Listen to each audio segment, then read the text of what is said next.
Welcome to Everyday Martial Artist, a weekly podcast where you'll join me, Brian Doucette, as I interview a different martial artist each episode and hear their story. Some guests you may have heard of, and some you probably haven't. Be sure to subscribe where all your favorite podcasts are available. Also visit our website at everydaymartialartist.com. If you're listening for a specific interview, I sure hope you'll stay and check out the other episodes. A very special thank you to Topher Williams for our custom theme music. And now, the newest episode of Everyday Martial Artist.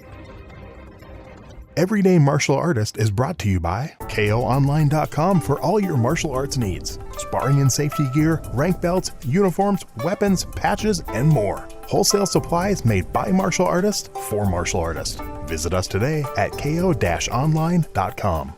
You know, one question I ask every guest on Everyday Martial Artist is about their favorite martial arts book. And there's never been one quite like Martial Theory by Steve Pearlman, described as the art of war for the martial arts. Martial Theory helps any martial artist or instructor take their understanding and teaching to the next level. And at martialtheoryU.com, you'll find a global community with instructor groups, Q&A with Steve, live events, and demonstrations to help you apply martial theory directly to your training. It's not just a book, it's a movement. Find Martial Theory on Amazon, and when you join martialtheoryU.com, use discount code EverydayMA for 20% off. That's under $20 a month for life. That's martialtheoryU.com, code EverydayMA.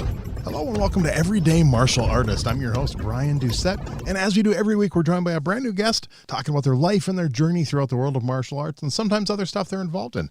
My guest today is a Brazilian Jiu-Jitsu instructor and educator whose journey in the art spans more than 2 decades of training, competition, and teaching. She began training in Brazilian Jiu-Jitsu in '99 and has since grown into one of the region's most respected instructors, earning the rank of 4th-degree black belt under Renzo Gracie black belt and a world-renowned instructor, Amal Easton. Alongside her husband, George, former guest of the show, she's helped lead Fargo Brazilian Jiu-Jitsu Academy since 2008, building a thriving martial arts community in the Fargo area. Over the years, her competitive drive has taken her across the country, where she's competed and won in tournaments in New Jersey, California, Colorado, and Las Vegas, including a gold medal at the prestigious Pan Jiu-Jitsu Championship. With more than 24 years of teaching experience, she's played a key role in developing the Academy's Kids Brazilian Jiu-Jitsu program, helping young students grow not only in self-defense and competition, but also in confidence, discipline, and life skills. She also holds a master's degree in education with an emphasis in school counseling, a background that shapes her approach to teaching and mentoring students both on and off the mats.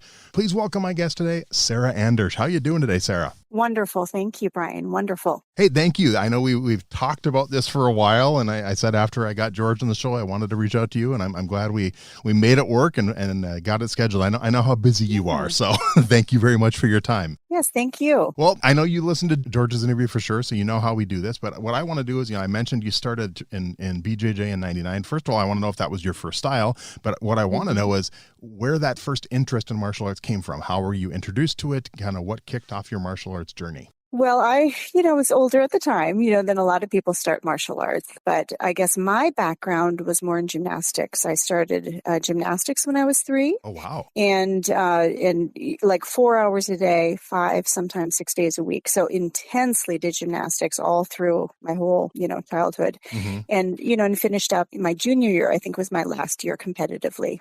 So I had always been very active, and intensely so, definitely. I mean, a lot of really, just is very intense, like, competitive style gymnastics. Mm-hmm. And so I was used to a lot of fitness and being healthy and things like that. And so as I got older, obviously, kind of like a lot of people, you kind of just don't have as much, sports or things to be involved in.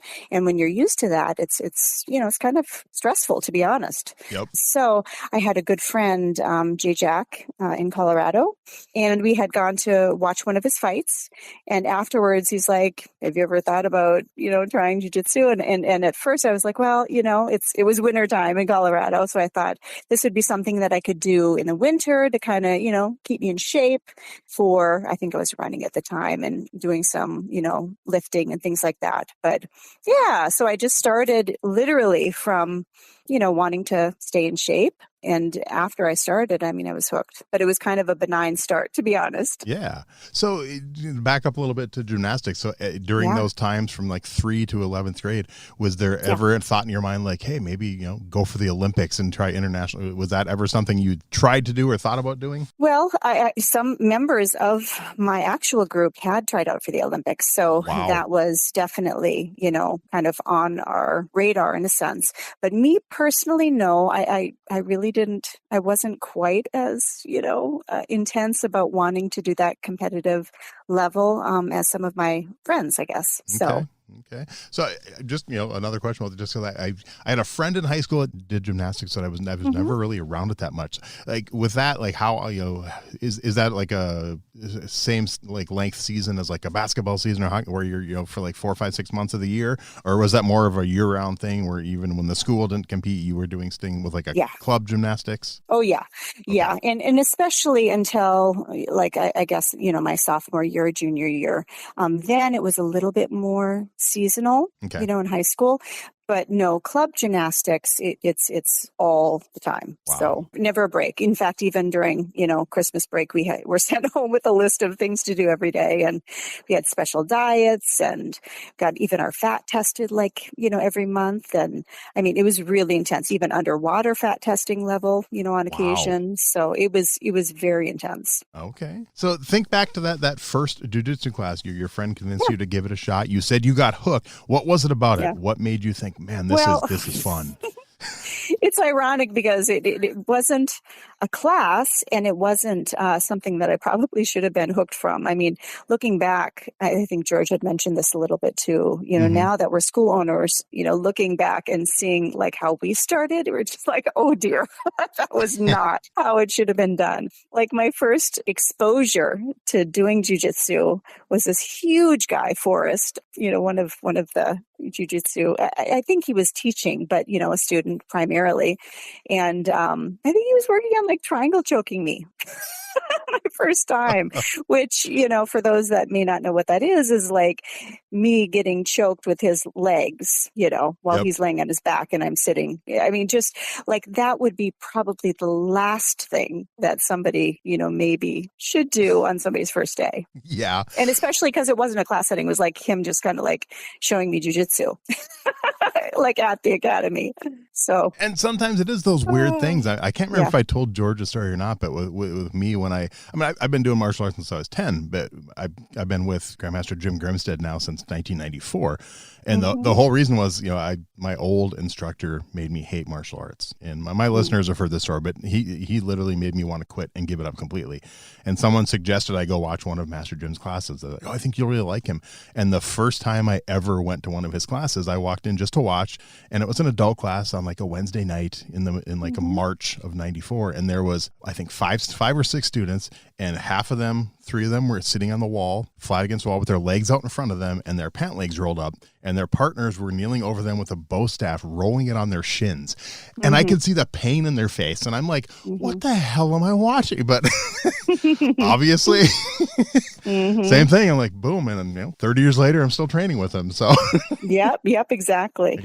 We're demented people, Sarah. We really are. No pain, no gain. That's right. Yep, from the 70s and 80s. Yep. I love it. So then that kind of drew you in and hooked you. And were you all in right away? Did you start going whenever you could, or was it like 2-3 times a week? Obviously there are people that do like once or twice a week, whatever, but that's pretty rare in Brazilian Jiu-Jitsu. You either love it or you probably don't like it at all. It's kind of one or the other. And so definitely it was all in 100%. Okay. And how long were you in before you did your first competition? Not long. Okay. Unfortunately. And the thing is since I hadn't competed, with other martial arts or anything like that, I didn't really know what to expect. I knew that, I competed a lot as a gymnast, right, and I did really well under pressure. Beam was my favorite event where, it's pretty high stress, and they always, threw me on last because I was pretty solid and did well with the pressure. So I thought, this should be not easy, but, something that I would enjoy. But it was pretty stressful. And I think it was probably like 9 months in. Wow. It was like one of my first, competitions.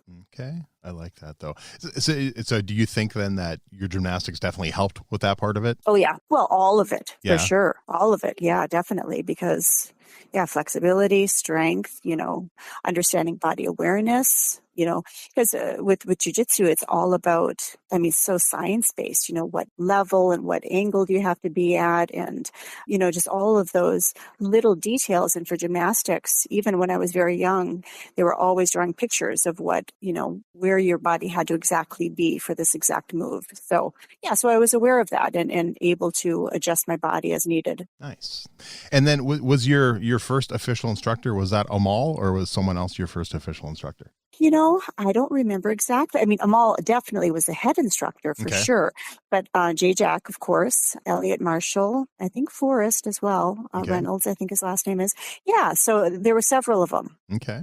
So now with you, obviously over the last almost 20 years, you guys have been running your own school. Teaching is such a massive part of your life. You have a teaching degree. So what are some things you remember of those instructors that stood out, that really think, hey, these guys are good instructors for this reason. I really like the way they do this. Maybe I don't like the way, some things that you remember about their teaching style and stuff. Yeah. Well, I think it was a little bit of both, interestingly, because some of the instructors were just amazing and others perhaps not as much. And I'm very small, which is, kind of unique for Brazilian Jiu-Jitsu, I guess, for a female, to want to do that sport.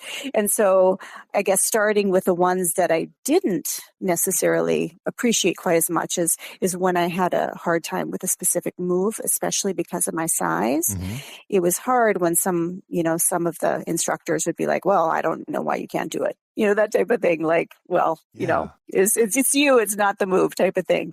And almost all of our instructors, though, were so good at being able to adapt. And especially even, George wasn't my instructor, but definitely was, since we were in it together, worked alongside and helped me out quite a bit, and was always so good at being able to look at the move in a way and say, well, this for you, it would work if you did it this way or a different way. And it was really helpful to be able to give me some insight and some input so I could be successful. Yeah, that's one thing too. I told George that I remembered about one of the first, not the first time I met him, but the first time I actually got to train with him when he did one of these open martial arts seminars I was helping host, and how well he explained not only the technique but how you're doing the technique, and he's very good at that. And that's not something. There's, like you said, there's not all instructors are good. Not everyone's meant to do it, and you can tell when people were meant to be teaching something, and definitely he fits into that category. So that's good. Honors the individual, because that's the beauty. Because being a gymnast, there is a very specific body shape and type for gymnastics, which is short and somewhat stocky on occasion, or thin or whatever, but definitely short and powerful.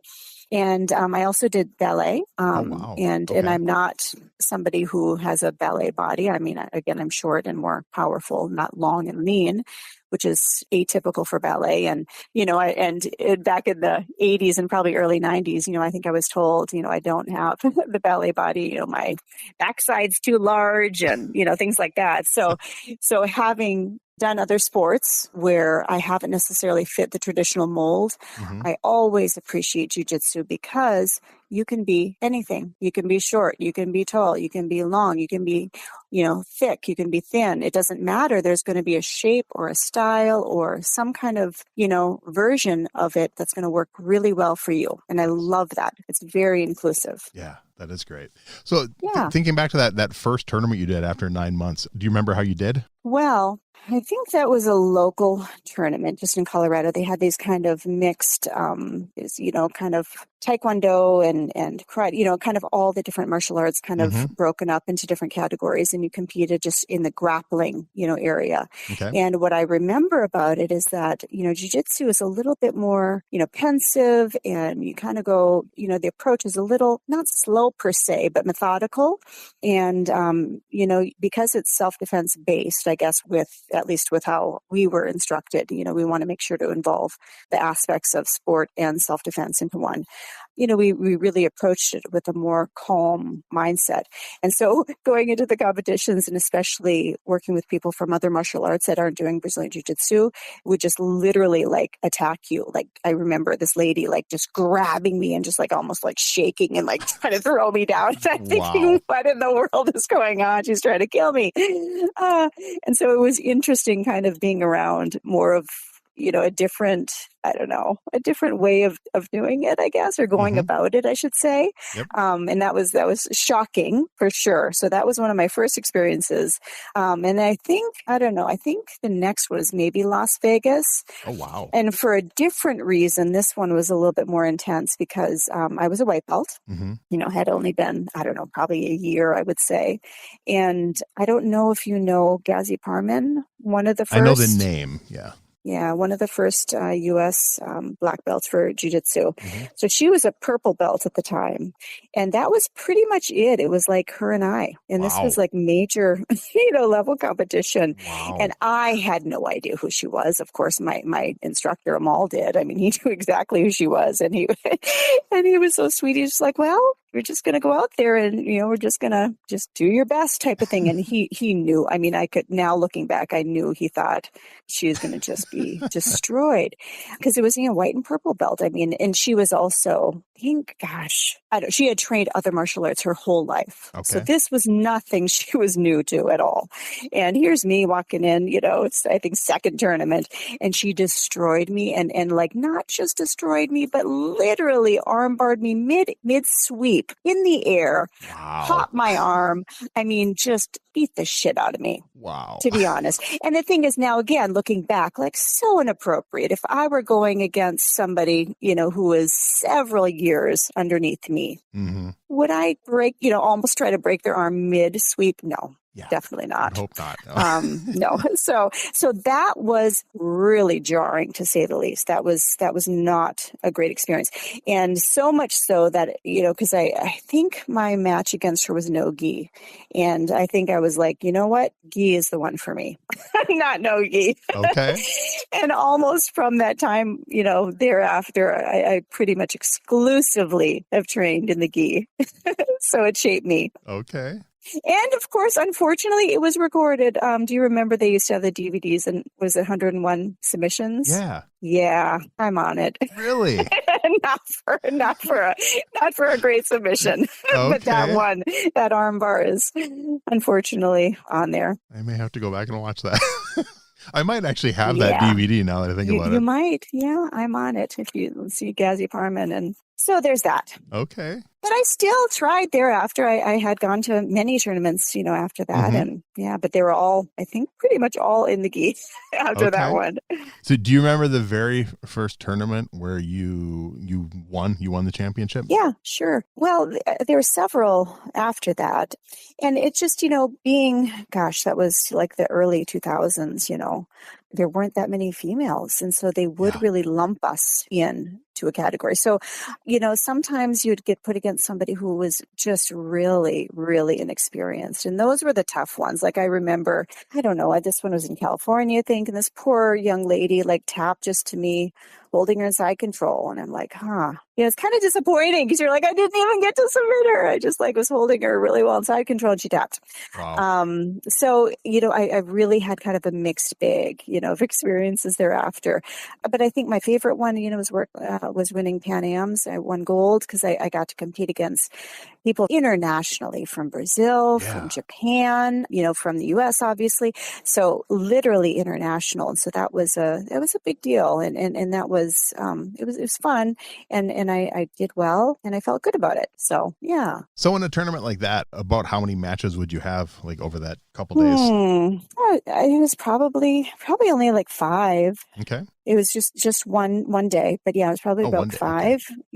Yeah. Okay. That's cool though. Yeah. So what about getting your first belt? Do you remember what, when that happened, what led to that? Yep. Well, blue belt was my first belt, Okay. and that was about 2 years in. And Amal is really, or at least was very traditional with that, looking at the time frame and, what you were kind of putting in. And I mean, so there's several factors, of course, in Brazilian Jiu-Jitsu. It's not just a test. There you go. Although we did test at that time. Okay. I don't believe he is doing that at present, but I think I did test for my blue belt. So I do remember practicing for the test. Yeah, and it was a big deal. I remember there was like a table and, some of the peers that had their blue belts already, were on that panel. And yeah, it was the most, to be honest, that was the best belt to get. Really? Okay. I have to say it was, because going from nothing, a white belt in a sense, you get that when you start, to a blue belt, and especially not having necessarily had aspirations of knowing where I was going with it initially. It was so exciting. And as a blue belt, it's like, there's just there's not that much pressure. I mean, you're a blue belt, it's your first belt. It just was nothing but exciting. Okay. It was good. So fun. Yeah.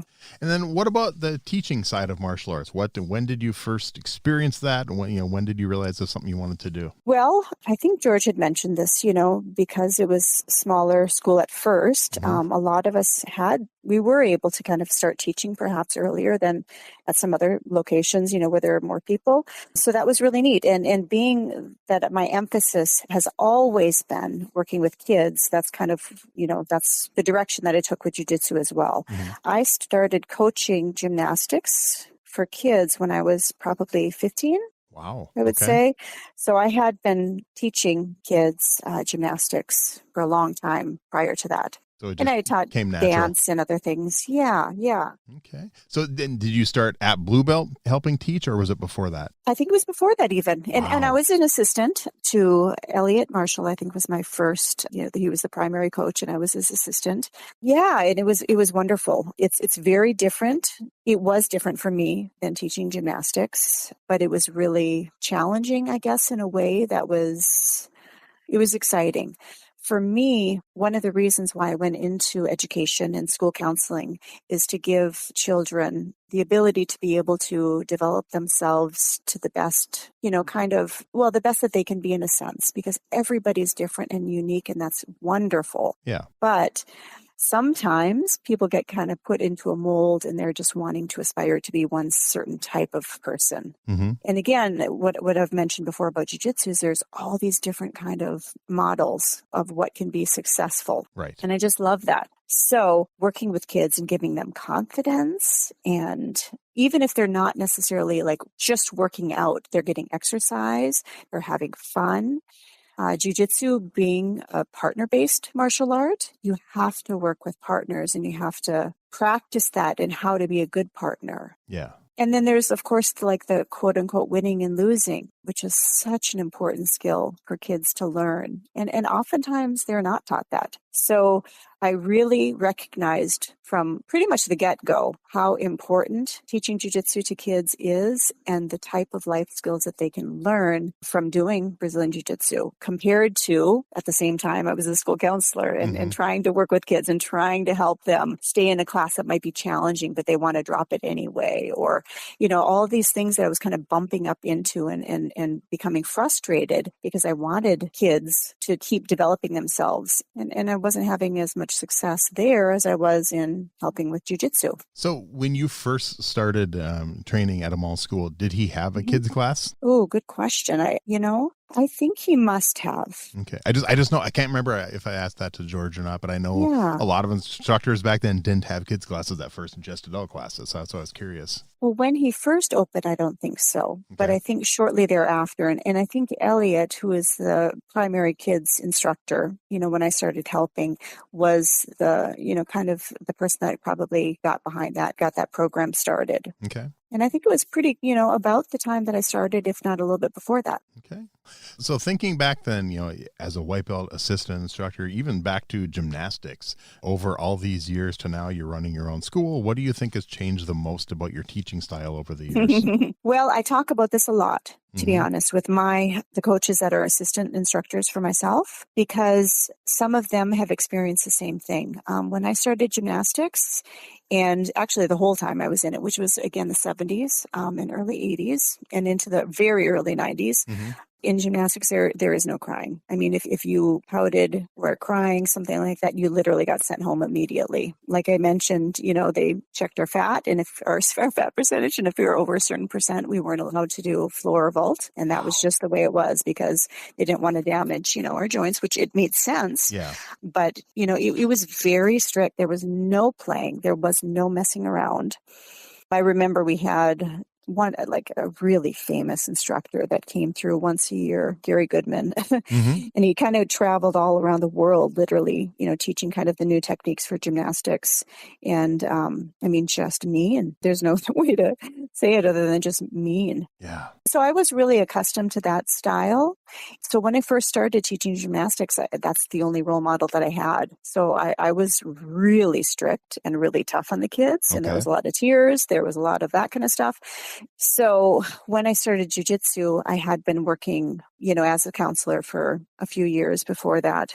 So I think at that point, I was starting to shift my mentality and realize that wasn't the world that we were living in anymore. You couldn't just, scream at kids, make them cry and, call that making them better. Right.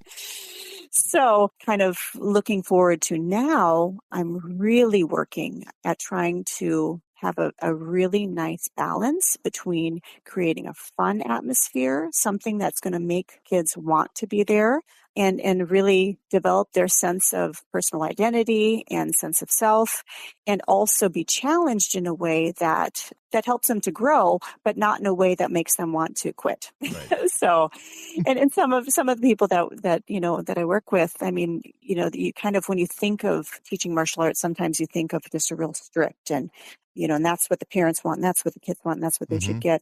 And it is not the world that we live in anymore. It's different. It's definitely changed. Yeah. And so I really try to be creative with coming up with techniques and strategies to help keep kids focused and engaged and hopefully successful. And I know, now in the school system, I mean, it's a positive, kind of modeling approach where there isn't a lot of, there's very little punishment type of situation. It's all just redirecting and positive, you compliment somebody and hopefully then everybody else will kind of follow that protocol and kind of get on board. And, being a counselor and also having taught too, I know that's, I think it's somewhere in the middle, to be honest. I really do. I think there is a time and a place for a little bit of correction and some sternness. But in general, most people want to do the best that they can do and try to. Yeah. So I really, try to put myself more in the middle there with my teaching style. Okay. So then at the current school, do you still mostly work with kids, or is it a nice mixture? Yes. Okay. Yes. Yeah, for sure.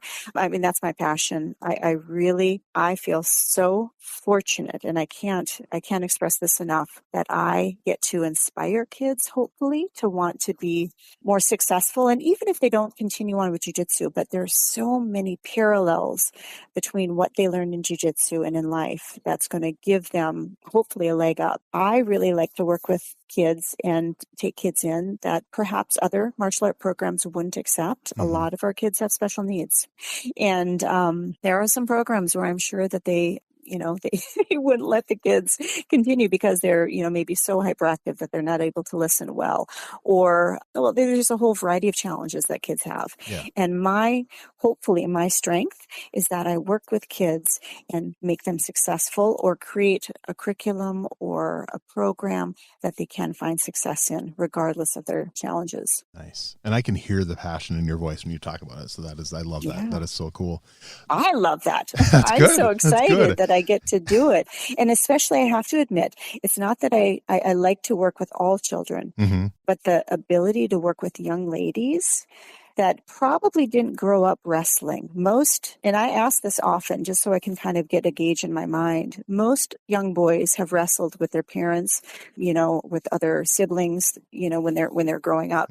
But most young ladies don't learn how to wrestle. Yeah. And I truly believe, being in the psychology area and things like that, I believe neurologically there's something that can help children grow and change by doing those kind of sports and by wrestling with other people. And again, that winning and losing, and it's not just black and white, but females oftentimes are always like, oh, we're all winners and we're all the best. And that there are some things where that can be all right, but also it's good to kind of be able to be challenged and be competitive, and to know that, what, that time you didn't win, and that's okay. We're going to work on it. But I think males have more exposure to sports that do that than females. I would love to have this conversation in like 10 or 15 years just because of how fast girls wrestling is growing. Oh, I'm so excited about that. Yeah, because every time those young ladies come to Fargo for that big tournament in, what is it, July? Yeah, the Rumble on the Red. Am everywhere I go. When I go shopping, there are female teenagers all over, and you can tell that they're wrestlers, and my heart is just joyful. I love it. I'm so happy. Yeah, it's crazy how fast it's grown. I think the only other sport right now that's growing faster in the U.S. for high school sports, at least, is boys volleyball. I think girls wrestling is number 2. They're the 2 fastest growing sports in the country right now. I literally just read about that yesterday because someone asked me about boys volleyball and stuff. I love that. Yeah. Oh, me too. It's good to see that. And it is. So my daughter's best friend at Moorhead High, she was on the wrestling team for 3 years. So we got to go and watch her compete and just to see how much better she got just over those 3 years and stuff. Well, and I've encouraged my girls, my first green belt, which is basically the black belt of jiu-jitsu, because there's so few tournaments in Fargo, I encouraged her to get into wrestling so she could work on her competition skills. And, you've got to compete a lot to be able to get your nerves kind of, locked in.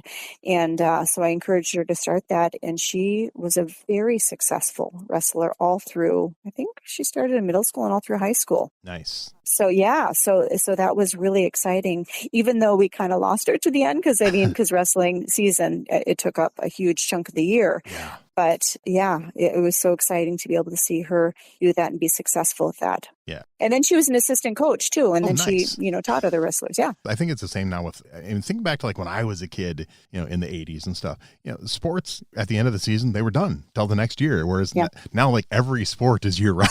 It's like you're done with the high school season and suddenly club season starts on this and travel that. And it's like, kids don't get a break anymore. No, they don't. So, which may be good for some, but also, it's nice to have a little downtime. So, yeah, that's crazy. I think it depends on personality. Like for me, I do gymnastics and jiu-jitsu are very intense, and ballet too, very intense sports that require a lot of, you got to be in it, man. You got to be fully in, or else you're going to get hurt.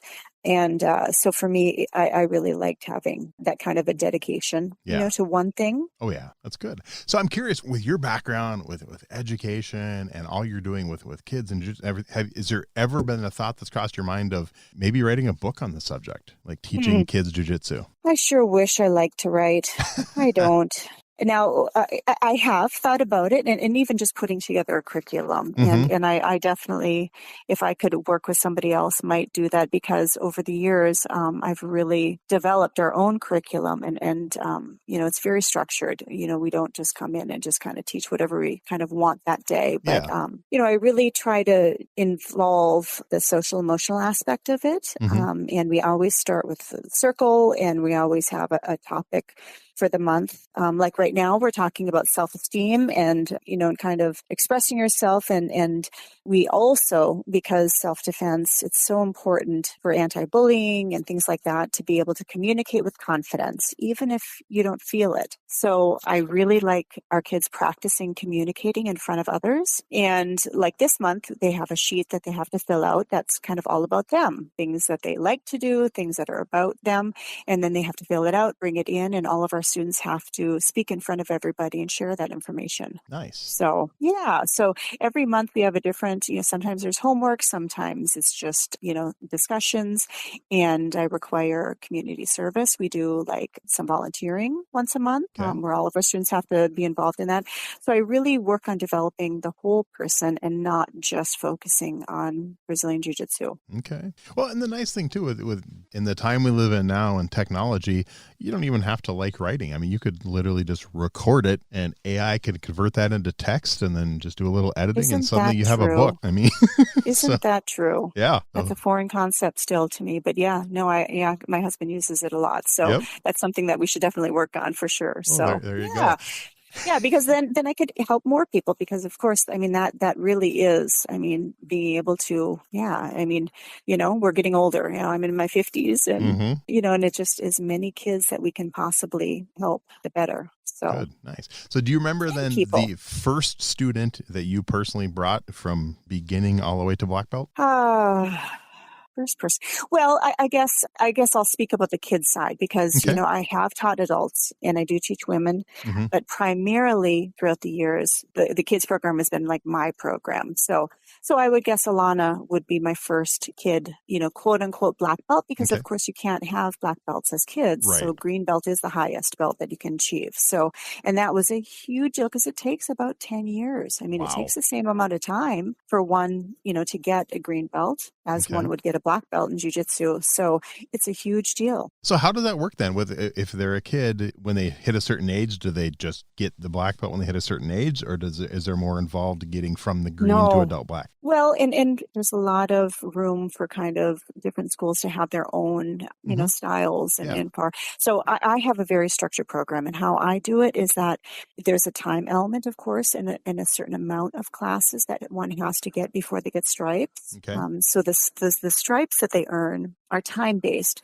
but then after they've met a certain amount of time in classes, then they test, and the test is always structured the same, where there's always a flow that they have to memorize, which is basically kind of like a routine in jiu-jitsu. So there's that. There's a self-defense aspect. There's a little bit of physical fitness. There's always, some kind of, usually a submission or passing of guard, something from side control, mount, and back, of course.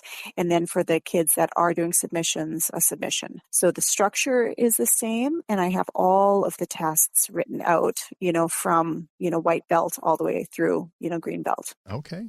So I know we heard George's version of the story, so we got to hear your version of the decision to move to North Dakota and open a school. And if I remember correctly, I think you kind of convinced him to move to the Midwest, because it wasn't Jersey the other option, I think. Yep. Okay. I want to hear your side of that. Oh, well, you have kids, I think you had mentioned. Yep, and so kids. Having worked with kids my entire life, literally my entire life, pretty much, having coached gymnastics and dance and all through that, and then of course I worked in preschools. I've babysat. I was an elementary, school counselor, worked in middle school for a little bit, and high school. So literally all of the ages, all of the different, areas of childhood. I thought, well, it wouldn't be too hard to have a kid. I was wrong. Having your own kid is so much different and so much more difficult than I ever imagined. And so I remember it almost more like kind of panicky, like I need some help here. Something has got to happen. It is really overwhelming. And then just going from, because when I was training jiu-jitsu, I was a school counselor, which required anywhere from 8 to 12 hours a day of work. And I went right, to jiu-jitsu after that, trained, and then, or actually I taught first. I would help with the kids' classes, and then I would do my own training. And when you have a family, that's not at all what the schedule, can look like thereafter.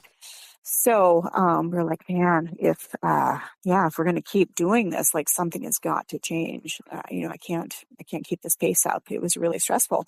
So we decided to move here, and then I left, the school counseling world, and we were just going to be fully, bought into just having our own academy. And at that time, I had quit competing, after I got pregnant with our first one. So that was got pregnant about 2006, had him in 2007. So I was pretty much done at that time. And I knew that my passion and my love was for teaching. I mean, I was fully bought into that. And same with George, I think too. He wasn't necessarily done competing, but our passion was definitely with teaching. Okay. Was Fargo the I know was that the ultimate choice, or did you look at other communities first? No, none. Okay. No, because my family's here, and so if we really wanted to be able to get assistance with helping to raise our kiddos, this was it. But what's ironic about it is that when we moved here, about 6 months after, my parents got a house in Arizona, which is really common. There, the snowbirds. Yep. And so, right after we moved, I'm like, wow, okay, now my parents are gone for half the year. So it was kind of, yeah, that was not necessarily how we were thinking it was going to go. Okay. So I know with Fargo BJJ, you guys, you have had like a kickboxing instructor on staff there. You've trained MMA fighters. Have you personally ever cross-trained in other styles, or you've been exclusively BJJ? Muay Thai. Okay. No, Muay Thai.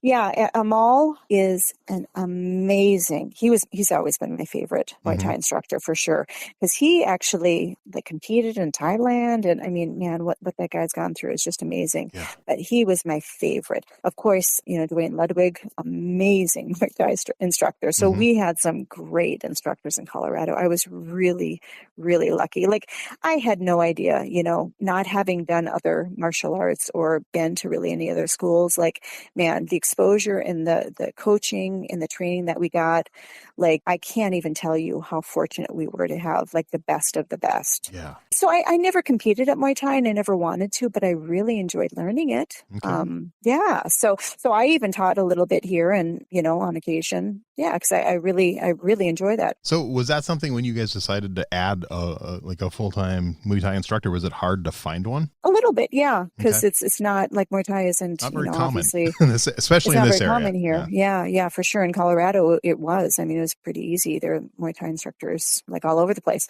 Yeah, so that was a little bit hard. And because I, had the kids program and helped teach adults, I mean, it's hard to do everything, so it's nice to be able to have a little help. But it's hard too because if you find somebody that's good at Muay Thai, like they might not do Jiu-Jitsu or they might not be totally bought into one or the other. So it's always been a little bit of a challenge. And that's why we've kind of ended up now just obviously putting our emphasis on specifically Brazilian Jiu-Jitsu, traditional Brazilian Jiu-Jitsu, in general. And George does the kickboxing program, just on Saturdays, more of as a kind of a, an asset, something to kind of add on to Jiu-Jitsu, but Jiu-Jitsu being the primary. Yeah, definitely. Yeah. And then now, in fact, super excited. Last week, I just started a program at Fargo BJJ. It's called Shield, and it's focusing on women's self-defense and fitness, kind of in a combination model. And I'm super excited about it because for years and years, my husband and I have been going around trying to figure out how can we teach women self-defense. And I know that sounds like a funny question, like, it's pretty easy. But as you probably know, and a lot of people, they teach like seminars or like maybe a month instruction. You come in, once a week for a month or something like that.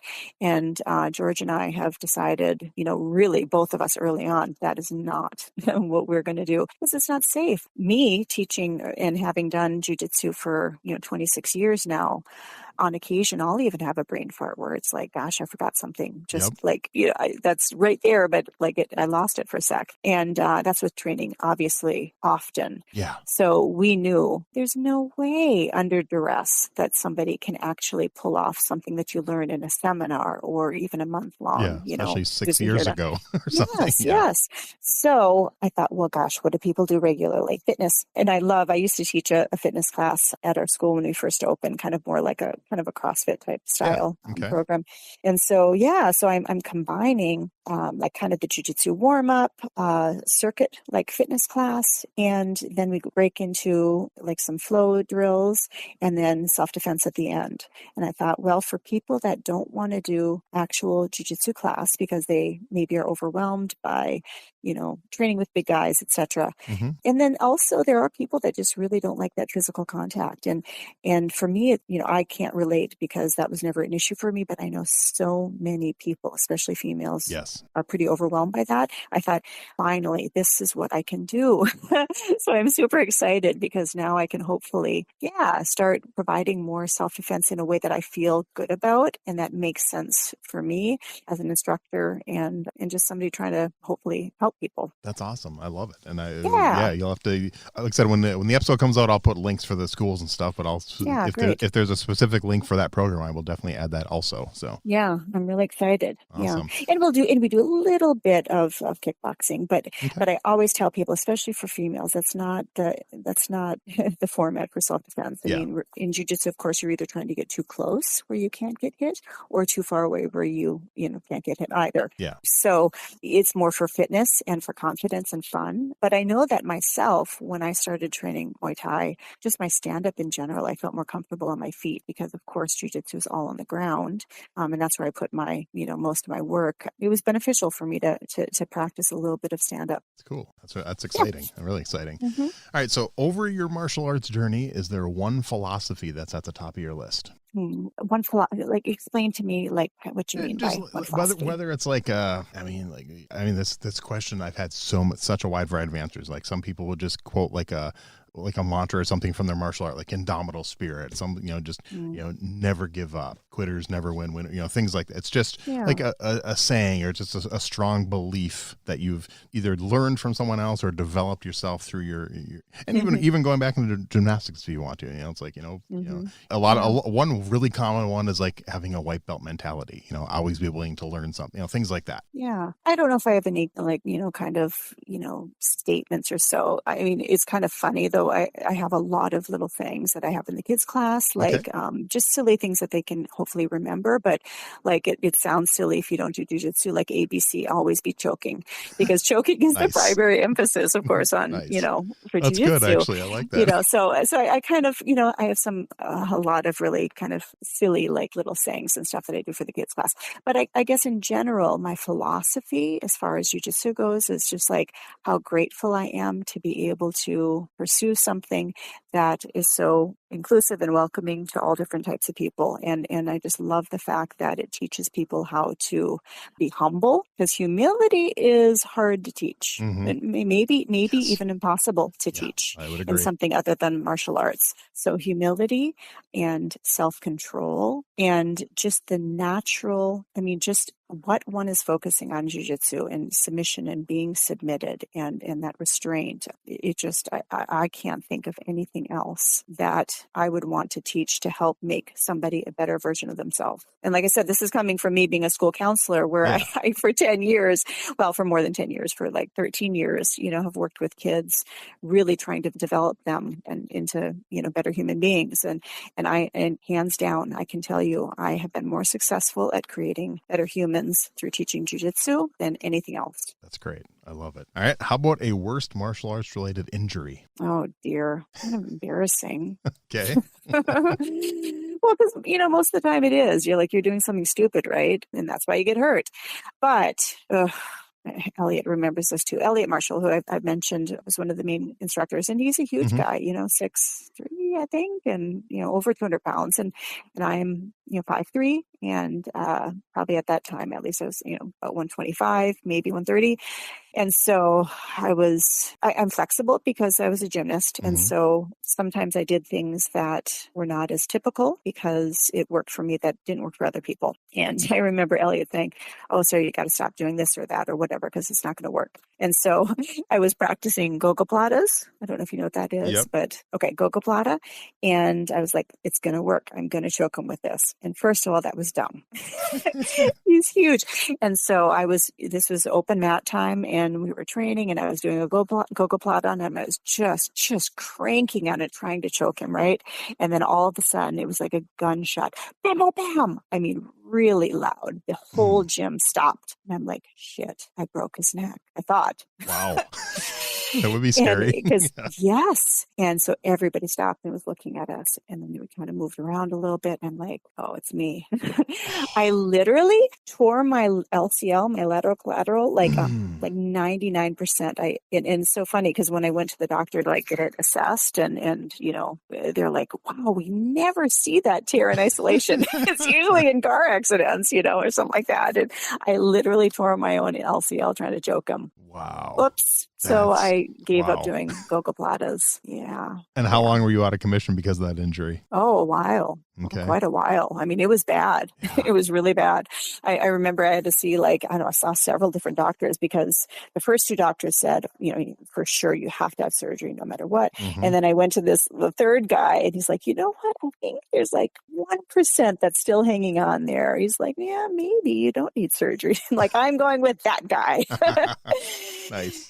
and I didn't have surgery. And then he's like, well, you've got to keep strength training your legs, like pretty much from here on out because of that, injury. I mean, you've got to keep the muscles around there strong to help support it. So yeah, that was a doozy. And I've had several. I mean, I've had my arms popped a lot, mostly in competition because people don't care. I mean, and they're not careful. Yeah. And they will just crank on it and not give you the opportunity to tap even. So a lot of them have been more competitions. And now that I'm not competing as much, I'm not being injured as much either. And then just size-wise, I mean, my ribs have been injured a lot. And I mean, I've had at least 8 pretty serious rib injuries. Wow. Yeah, just because I'm small, man. And it's hard. It's hard to have that weight on you. And one guy like just even took my back and his leg came around and my lower rib like got displaced over the top rib and had to push it back. And so it's hard. It's hard being small. Okay. But the stupidest one was for sure the LCL, the gogoplata. Okay. And I know you talked about having kids and stuff, kind of the reason you moved up here. So do your kids have the passion for BJJ that you do? Kind of funny, kind of not funny. When we were pregnant, we were kind of, George and I would joke about, we probably are going to have like a defiant child who doesn't want to do jiu-jitsu and just wants to be like a pianist or something like that, right? And our firstborn, he's not a pianist. I mean, he does play piano, but he's a musician, full, from the get-go. I mean, that was his passion, literally from the get-go. And he's done a little bit of jiu-jitsu here and there, but not much. And that's just not his thing. Our daughter, fortunately, she was all in. She started jiu-jitsu, I think, at 3 or 4, and she was in it until just recently.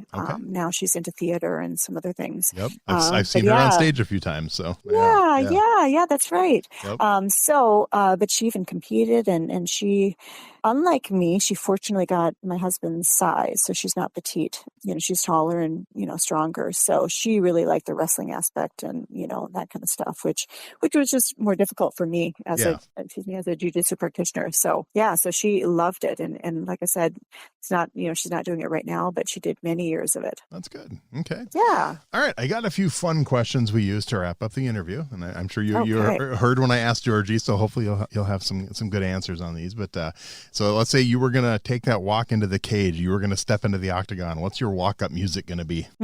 Well, I guess if somebody knew me today, they'd be surprised. But when I first started, well, not first started training, but I was really into hardcore and, punk music. And so I guess I would say, probably a hardcore, band, like, I think like DYS, like Wolfpack. Okay. Just not a very appropriate song, but definitely, that would be my jam for sure. Okay. Who are 3, 4, 5 names you'd put on your personal Mount Rushmore of martial arts? Mount Rushmore. Well, I guess primarily would be Gracie's, Helio, of course, especially with the story of him being so weak and kind of sickly as a child and not having trained like his brothers, but then yet being the guy that kind of pushes through and really was one of the first ones to really get jiu-jitsu out there. I mean, that's so inspiring. Kira Gracie, I mean, not surprising, being such a well-known female. And I was so lucky. Gosh, I don't know, when was this? So 12, 15 years ago, I don't know, something like that. I was really lucky. I went to Colorado when Kira was there and she did several seminars because he has, schools all over Colorado. And I was kind of Kira's like personal person. So I took her around. I, brought her to, the seminars and back there, out to eat, all that. Nice. So I got to spend like, almost a week, with Kira one-on-one. So that was really exciting. And that's cool. Just inspiring. Yeah. So definitely I really admire her and just what she's done for the sport for women. Henzo, I mean, gosh, how could you not, right? Yeah. I mean, his love, I mean, he just literally emits love for jiu-jitsu, just out of every pore. And I think that really got passed on to Amal. And so I guess Helio, Hira, Henzo, and Amal too. And Amal, I'm so grateful for because he really was able to take all of the wonderful stuff that he learned, but also his personality and his dedication and determination for women. Like, he's always like some of the best women competitively speaking, and just how he treats and how he trains women was so significant. And I think before his time, we just were so lucky. So, yeah. Okay. I like it. That's a solid Mount Rushmore. All Yeah. right. How about a favorite martial arts book? I don't know. I mean, I guess like, Henzo had like the Brazilian Jiu-Jitsu theory and technique, Mm-hmm. type book. I mean, that's something that I would often refer back to. I would say that one. But Okay. I haven't read a lot of like, autobiographies or anything like that. And I should, Yeah. but I would say just more theory and technique books, especially I know I that we've I used. bought Hickson's. I haven't read it yet, but it's Yeah, I on my haven't either, pile. and I should. Yeah. You're right. You're right. Yes, for sure. Yeah. All right. Now this one you may or may not have an answer for, but a favorite martial arts video game. Did you ever get into gaming? No, I didn't. I Nope. was like, I just did Mario Brothers. Like that's like pretty much it. Okay.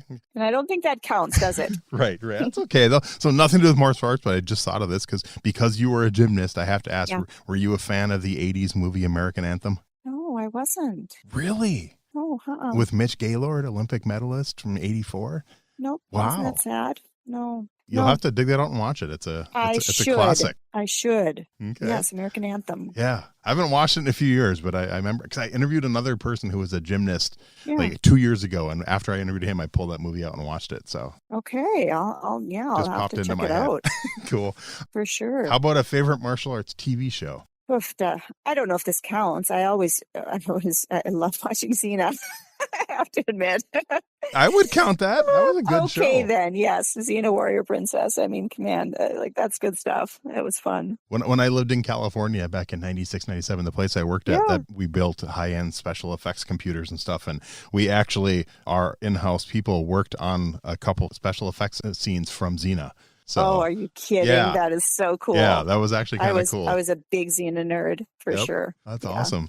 All right. Yeah. How about a favorite martial arts movie? Well, so my best friend training partner, I was so lucky to have a smaller size training partner pretty much through my whole time in Colorado. And so we, we did everything together for, all the time that I lived there. But we really got into watching just like some, Muay Thai movies, Mhm. some, from Thailand. Beautiful Boxer was really interesting. Have you seen that one? I haven't seen it, but I've had a few Okay. guests actually recommend it. You should see it. It was Yeah. really interesting because again, being a psychology and, looking at, people, it was really interesting, but also, the sport of it, and like Ong Bak and I don't know, Ong Bak is good. even Crouching Tiger, Hidden Dragon, some of those just for the aesthetic of it. But Beautiful Boxer, I think was one of the more interesting movies that we Nice. watched. Yeah. Have I you like ever that. watched, if I remember correctly, I think it's just called Chocolate. I think it's from Thailand also, but it's about a young autistic girl who essentially teaches herself martial arts with her. Yeah. It's a really interesting, it's probably Chocolate? Yeah, I think that's what it's called. Okay. It's probably like 15, Okay. at least 15 years old, maybe a little older. Okay. But Gotta I do watch remember that. watching it when it came out and really enjoying it. So, Okay. okay. It's a good recommendation. Yeah. All right. Final question. And this one doesn't have to be martial arts movie. Any movie you've seen in your whole life, a favorite movie fight scene. Fight scene. Yeah, one fight scene and I've had people pick anything from Star Wars and Marvel to The Princess Bride to Rocky and everything in between. So anything goes. Unfortunately, I don't know if I have any specifics about that, but Okay. I guess, just now when they incorporate jujitsu into a movie, and Mhm. it could be any movie, it's kind of exciting to see. You're like, you're actually doing an armbar, or a Yep. choke or something like that. So it's kind of exciting to see Brazilian jiu-jitsu now. It's more common to have that just be in fight scenes. So that's exciting in general. But, watching the Thai boxing, like, man, when people run up somebody, Yep. or those flying knees. Oh man, this is good stuff. That's good stuff. I know my son just texted me, my son who lives in Utah just texted me the other night because he did his first ever Muay Thai class. So he's been training in different martial arts. He's done some Salat, he's done some Krav Maga and stuff like that. But he did his first Muay Thai class, and he's like, it's so much different than Taekwondo, Dad. So, Knees and elbows and all forward facing hips. Yeah. Yep. I love it. I love it. I love it. That's cool.